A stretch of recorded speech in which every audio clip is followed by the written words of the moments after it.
The person I did my interview on is named Chef David Hemble. He works as the executive chef at a restaurant in Valparaiso, Indiana called Strongo Inn.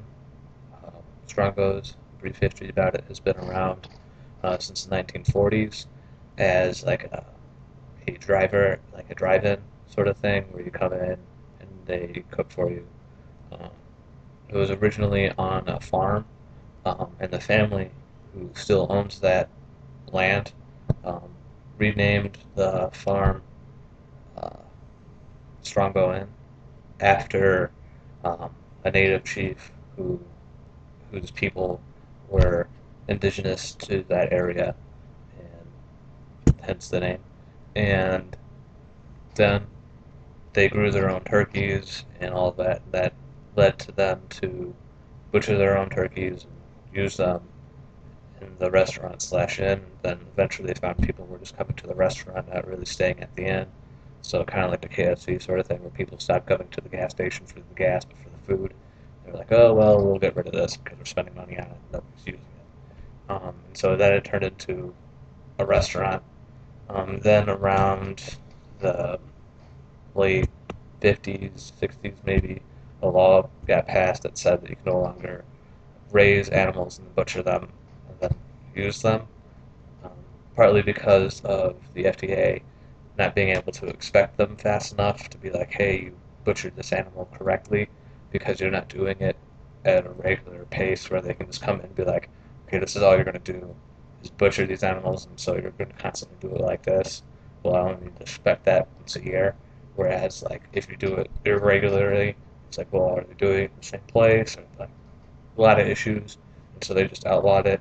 And so once they got rid of the farm, um, they moved the restaurant, which was on the other side of the highway, and moved it over. And then sold the land and made loads of money off of that. Then they expanded the restaurant, and then in about the 80s, 90s, they had a son, Russ Adams, who's the owner now, um, who like really fast forward through time went to the CIA, and after his graduation, spent some time, doing various cooking things, and came back and took the reins of the restaurant, then made it into the more of the fine dining establishment. Um, I put that in quotations because I work there, so I don't really, it's strong going into me. But people view it as fine dining in my hometown. And so that's what he made it into, and expanded the actual restaurant to various different things, adding a bakery, adding a couple more, like being able to do catering, so a lot of catering places. So that's the building, and then the person who actually interviewed is the executive chef there. His name is once again Chef David Hembill.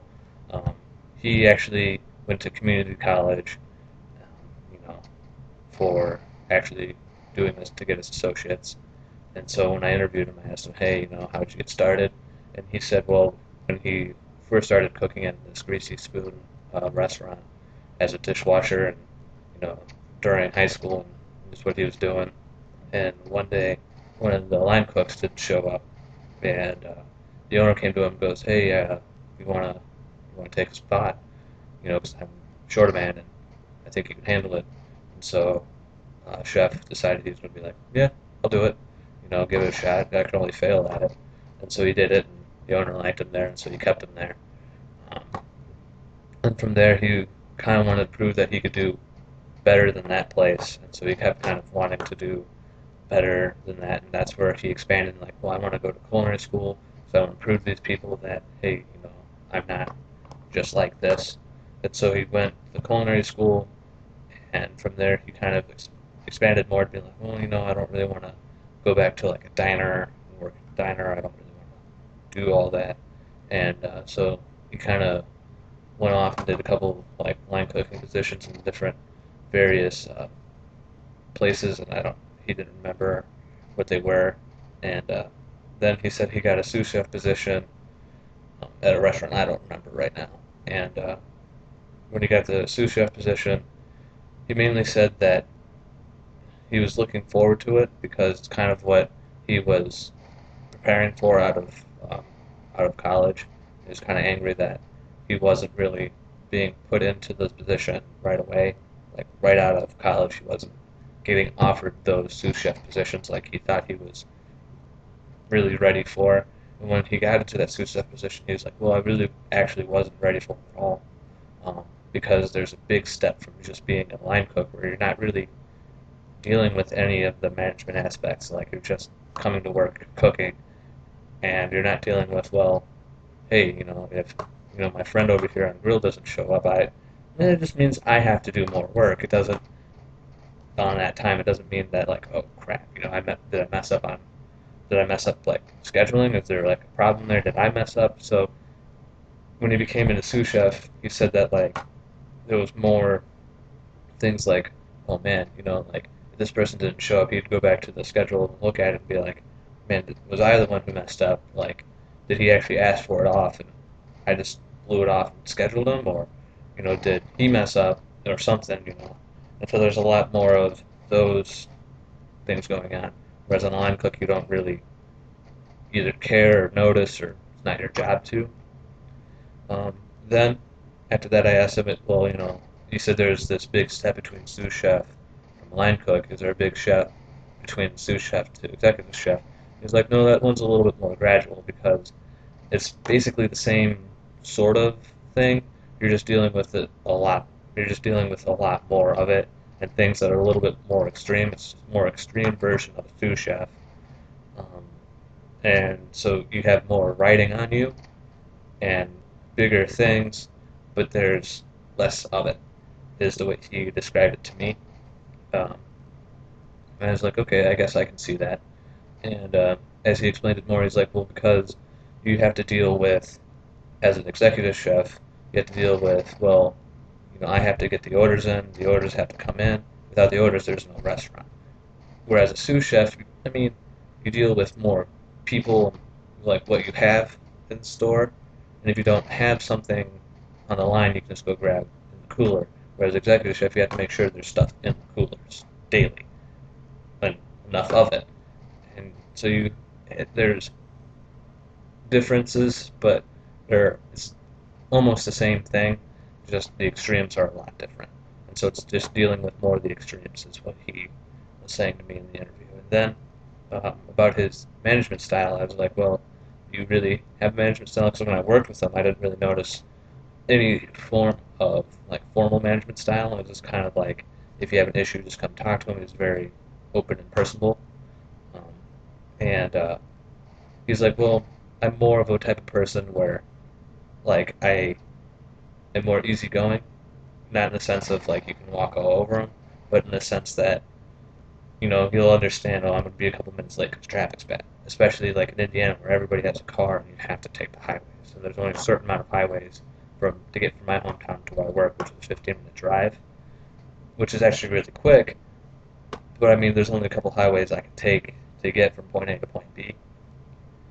Um, and so he'll understand like, hey, I understand that, but he says like with that easygoingness, that means I have to be a lot stricter on standards.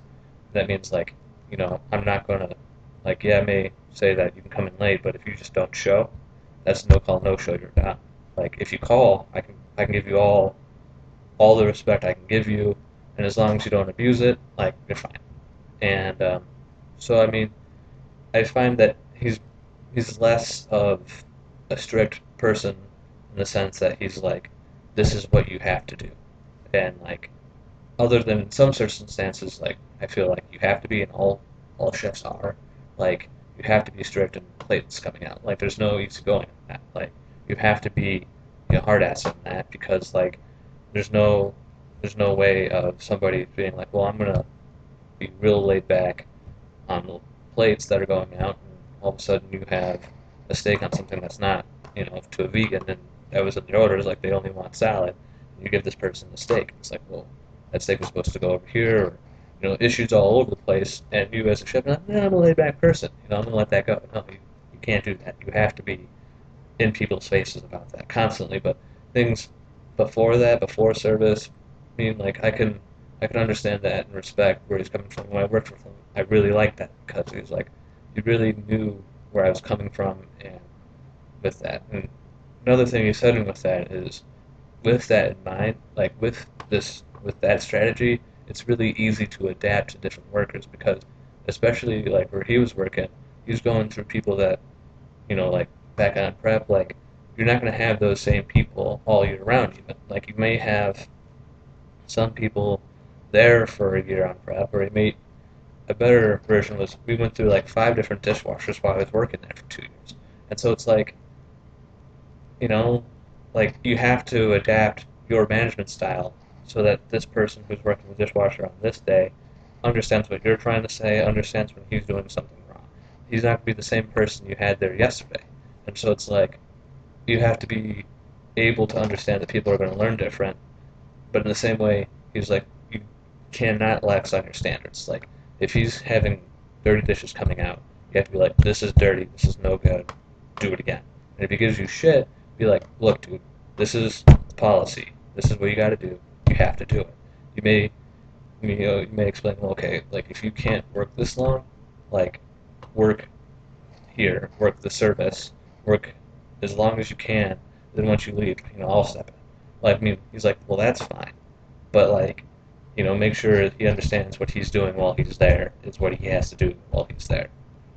And I appreciate that. Like, that means he's able to communicate, able to adapt to his workers, and his workers are going to respect him a little bit more. And with that respect, you can make them give you more in return. Like, if you're like, okay, look, guys, you have to stay later for me because this place is a mess and we have to clean.